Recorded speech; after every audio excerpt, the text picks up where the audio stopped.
saya Sri Darwati dan kita dari podcast Channel Dawat Citra Prestasi Gemilang. Hari ini kita akan membahas tema yang lagi hits ya, terkait dengan pemagangan atau dikenal dengan internship, dan hadir di tengah-tengah saya atau di sayap kanan kiri saya ya, dua gadis manis yang mereka adalah peserta internship, di mana Citra Prestasi sudah melakukan secara rutin program ini dan membantu pemerintah serta negara dalam internship yang tanda petik adalah sesuai dengan ketentuan ya. Namun ada hal yang menarik yang ingin kita bahas adalah dua topik terkait dengan efektif dan toxic internship ya. Nanti di kanan kiri saya ini akan bicara secara objektif teman-teman gimana toxic internship itu dan gimana efektif internship itu, serta kita bisa cari way out-nya nanti ya. Kita mulai dulu dari ini adalah Zizul ya, peserta magang yang sangat bagus ya performanya, kemudian dedikasinya, dan saya senang bisa membersamai mereka dan tim untuk internship kali ini. Sisul coba sampaikan kira-kira pemahaman Sisul terkait dengan efektif internship itu seperti apa? Kalau menurut saya sendiri, efektif internship itu punya tujuan yang jelas, Bu. Jadi pemagang itu tahu harus ngapain aja, dan industri itu ngasih program-program ke pemagang.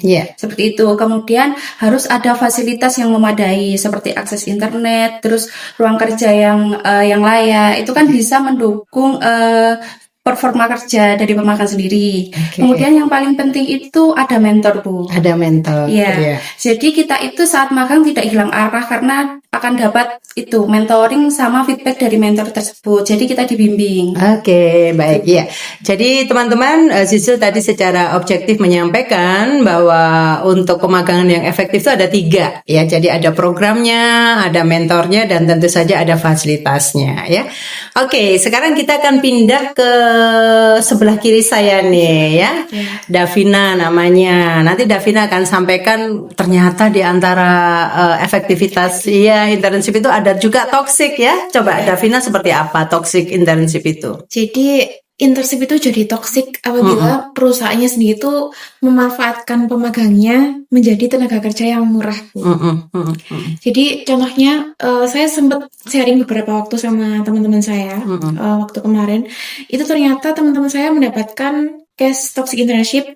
Jadi di perusahaannya itu kerjanya nggak jelas, tidak diberi mentoring, kerjanya cuma fotokopi, ngeprint, bahkan sampai disuruh beli bahkanannya pekerjaan di sana. Dan yang paling parah, bikin kopi nggak? Bikin kopi, tapi bikin makanan. Jadi, bahkan sampai yang paling parah itu lembur tanpa arahan yang jelas, Bu. Lembur jadi ikut lembur kayak karena full time, seperti itu. Jadi udah nggak dikasih bayaran, nggak dikasih makan lah istilahnya, itu tetap dikasih lembur gitu. Awalnya mereka pikir tuh nggak apa lah, namanya anak magang, bantu-bantu dikit juga nggak apa-apa. Tapi semakin kesini mereka bilang sama saya nggak dikasih kerjaan sesuai jurusan mereka.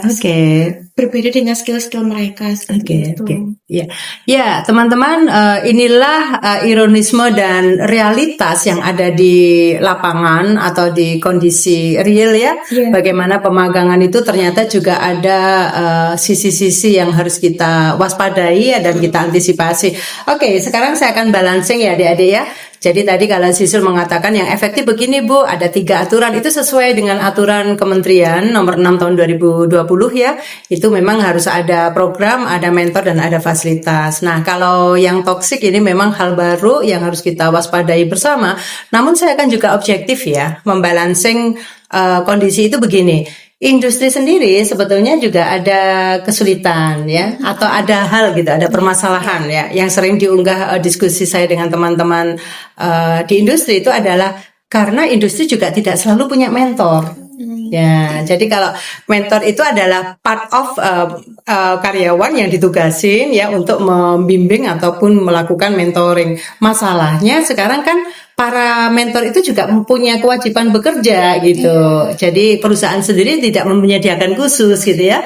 Walaupun kementerian sudah melakukan pelatihan ya untuk para mentor pemagangan industri. Yang kedua, teman-teman, jujur ini karena tidak ada sosialisasi gitu. Ya, jadi masih ada breakdown communication-nya antara pihak kampus dengan pihak industri. Nah, ini kalau boleh saya sampaikan dengan kerendahan hati saya, coba kampus ataupun sekolah itu mengajak teman-teman industri duduk bersama. Ya kan, mereka juga di industri kan ditangkapnya magang aja kok, ya enggak. Jadi akhirnya tertanganinya separuh-separuh ya. Padahal kita mempunyai tujuan yang lebih besar lagi, bahwa pemagangan itu adalah proses memulai dan belajar bekerja. Ya, oke. Kalau begitu, sebelum kita tutup ini obrolan yang sangat berdampak ini ya. Saya ingin kalian juga kasihkan testimoni yang objektif gimana sih pemagangan di Citra Prestasi. Satu hal lagi, kalian mesti harus bicara berani di sini. Kalau bagus katakan bagus. Ajak teman-temanmu misalnya untuk belajar bersama ya di sini. Silakan. Mungkin dari Davina dulu. Kalau dari saya ini testimoni saya pertama itu saya mendapatkan fasilitas yang layak, ada akses wifi yang lumayan lancar, terus ada tempat kerja yang layak, dan di sini kita tempat parkir juga ada juga layak juga. Kemudian yang paling penting ini kita mendapatkan sertifikasi BNSP yang untuk SKPI yang mungkin di tempat-tempat industri yang lain belum pasti dapat. Ya. Seperti itu. Sisu? Kalau dari saya sendiri, selain mendapatkan skill baru dan pengalaman baru, menurut saya magang di JWG ini sudah efektif, Bu. Okay. Karena di JWG kita diberi program-program, terus juga ada mentor. Jadi kami dibimbing saat magang tidak hilang arah, terus kita juga dapat program-program yang jelas. Jadi kita jelas nih magang ini ngapain aja seperti itu. Baik ya teman-teman dan pemirsa podcast Cendol Dawet dimanapun, ini adalah obrolan yang sangat otentik ya. Saya tidak sedang setting, tetapi kita lagi menyamakan visi dan tujuan yang baik ya, bahwa pemagangan ini adalah proses adik-adik ataupun anak-anak kita itu menuju ke proses bekerja gitu ya. Jadi pastinya harus ada mentor. Kasihan kalau nggak ada mentor itu mereka mau ngapain gitu ya, datang bingung, kemudian juga nanti mereka akan bergerak juga bingung gitu kan, dan itu pasti tidak efektif ya. Dan ingat proses pemagangan ini adalah membutuhkan bimbingan gitu ya.